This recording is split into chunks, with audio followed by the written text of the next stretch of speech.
Welcome to The Advocate, a program that thrashes out all the topical issues of the day. When you are in government, you don't see nothing wrong with whatever is happening. The moment you are out there, everything is wrong. You can't even see many women now, and when they're there, they're not even really making a mark, and then they have an NYSC problem and this and that. One of the reasons why we don't have more women in politics in Nigeria is for as long as political meetings continue to take place in the middle of the night. Exactly.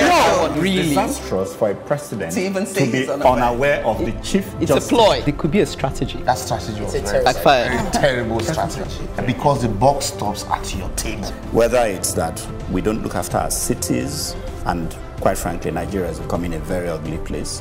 When you are the only one feeding the people with this news, and there is nobody countering them, it becomes, the news. You're watching The Advocate on Plus TV Africa. Time to be the people's advocate. Anyone who has lived in diaspora would testify to the antagonizing and frustrating process of every Nigerian consulate across the globe. So what's the purpose of a consular?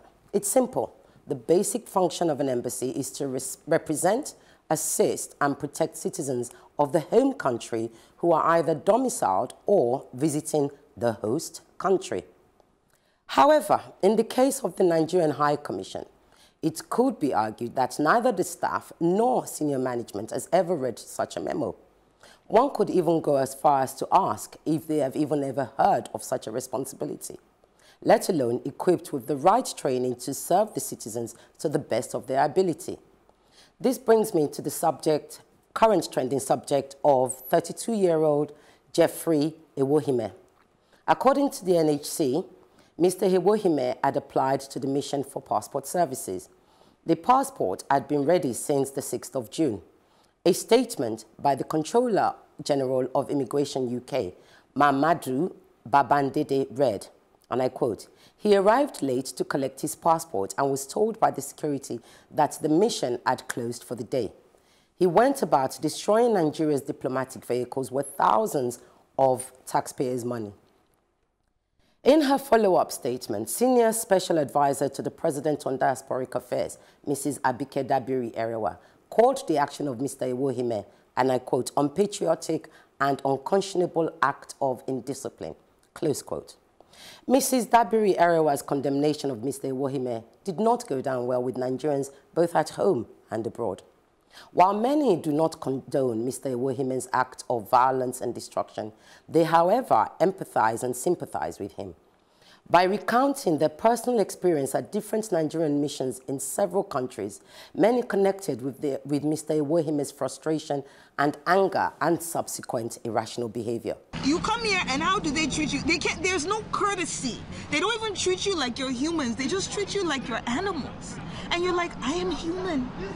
I deserve to. All you had to do 2 days ago was put something on the internet. People could have canceled their flights. This $300 I spent, I don't know where I'm going to get the money to come back. And I have to. I'm not Canadian yet. But the moment I become Canadian, I am burning this passport. Suffice it to say that I am yet to read a single positive anecdote by anyone who has had to seek the services of our compatriots employed to serve us abroad. Mr. Iwohime's behavior is certainly unacceptable. It does, however, highlight the urgent, immediate need for a total overhaul of the practice, process, procedure, structure, and most importantly, the mindset of the Nigerian missions abroad. Which then begs the question to Mrs. Bakare-Dabiri Erewa. While we agree with your condemnation of Mr. Iwohime's destructive actions, what corrective measures do you plan to put in place to ensure such incidents do not reoccur? It is said that when one finger points forward, the remaining 4 points to self. So how do you intend to turn decades of virulent narratives to tales of pleasantries by the same taxpayers who paid for the vehicles that were destroyed by Mr. Iwohime? I think let's publicly shame all the ministers of external affairs we have had in this country. Yeah. Let's shame Bakare-Dabiri and anybody who has had her kind of job in the past, because Nigerian embassies abroad are a disgrace. They are a total, I mean, they are like, let's not use the word zoo in a derogatory manner, but that's what they are. They are the most terrible places you could go to. You are transported to a land far away from the town you're actually in, nobody should ever have to deal with the Nigerian embassy anywhere. Nobody. But we know we have to anyway because they are consular services. But quite frankly, I would try hard never to have anything with any embassy abroad of Nigeria.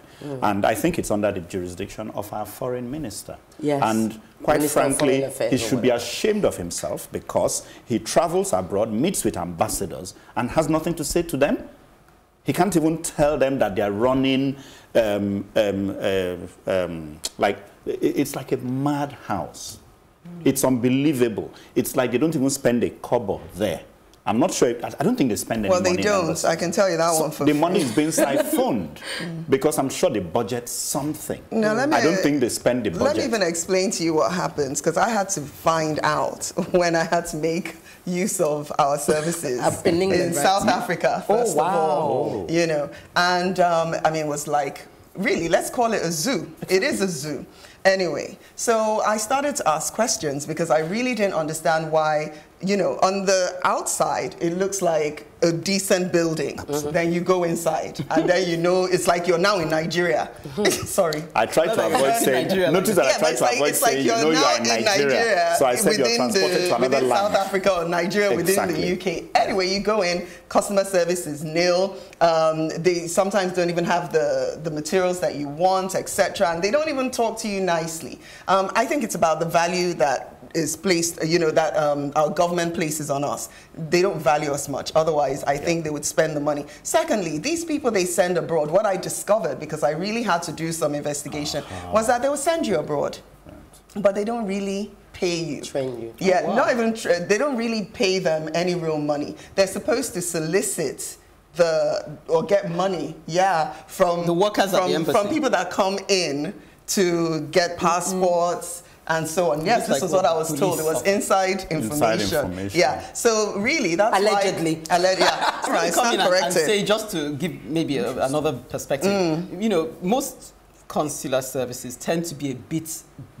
What's the word I'm looking for? Where they make you jump hoops, unnecessary hoops. Because even the British Embassy here, you know, because I feel, again, back to my topic, it's a bit of a monopoly. You're not going to go anywhere else. You have to come through them. So they can be your gaff for the day. But the thing that we don't have, like you say, is the customer service. But what I found when I went like to the embassy in the UK is that the people one-on-one actually very nice, you know, because they saw my plight. We had come very early. They were carrying my children from me. They were really helping. But in terms of the system, it's so confused that they are not able to even help you, which reminds me of something I saw the other day driving along Maryland. There's this road traffic official. He was overwhelmed. People, he had impounded one car, the woman was grabbing him, now they were pleading. He didn't know what to do. So I feel that they need guidance, they need training, you need to think through what are some of these situations that could happen. People could be irate with you. How do you handle them? Because yes, that guy has an anger problem and we don't support him. But it's possible if someone was trained to handle him, you know, for him to come back and tell him it's closed, you send him here. The lady we watched on video was beside, she was crying because she'd spent $300 dollars or whatever to get from, and she didn't know what she was going to do now. You're sending her away. So there must be some pastoral care. I think I want Emeka to go before I kind of come in. I you know, thankfully I've not had to deal with. I've not had to deal with your homeboy. And in instances where I've dealt with them, I dealt with them, you know, maybe because then I was also in public service, so I dealt with them on some level, and they've been helpful. But I've heard stories. Very recently, a friend of mine was coming from Paris, and she had to go through. She broke down. She said she broke down in the embassy and was begging and pleading. My sister too broke down in the embassy. So the stories you hear reflect the same type of system or lack of a system thereof that we find in Nigeria.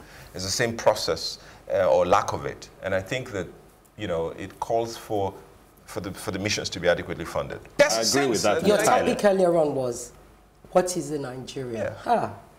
That's one of it. You know, before you go to the consulate, I keep saying, are we not the government, we're the citizens, we're the government.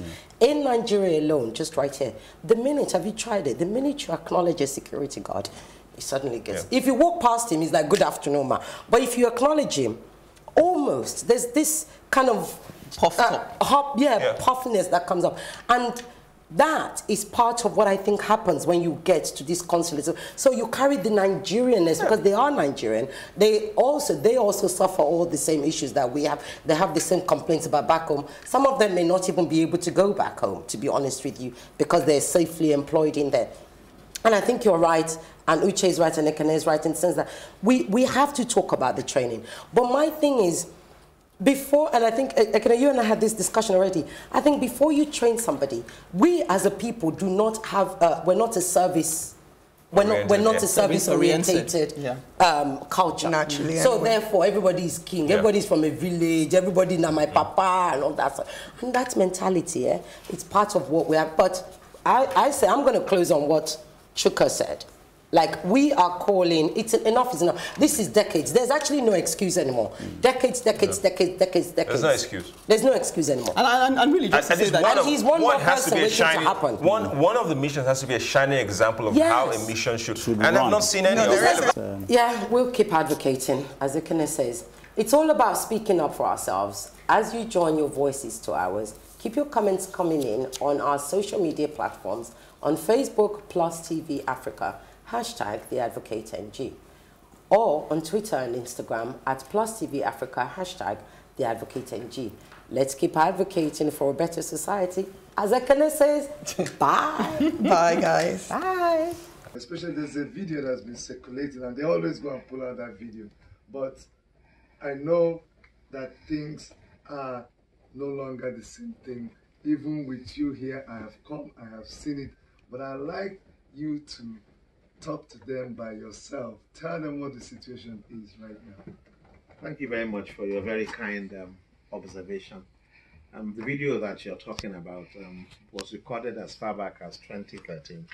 That was quite some time ago. It was an unfortunate incident, but I think we've come a long way since then. Our process is very simple and straightforward. Apply online, pay online, and you're able to go through the process without any kind of hitch. Once you come to the Nigerian High Commission in Ottawa here, you're guaranteed getting your passport the same day.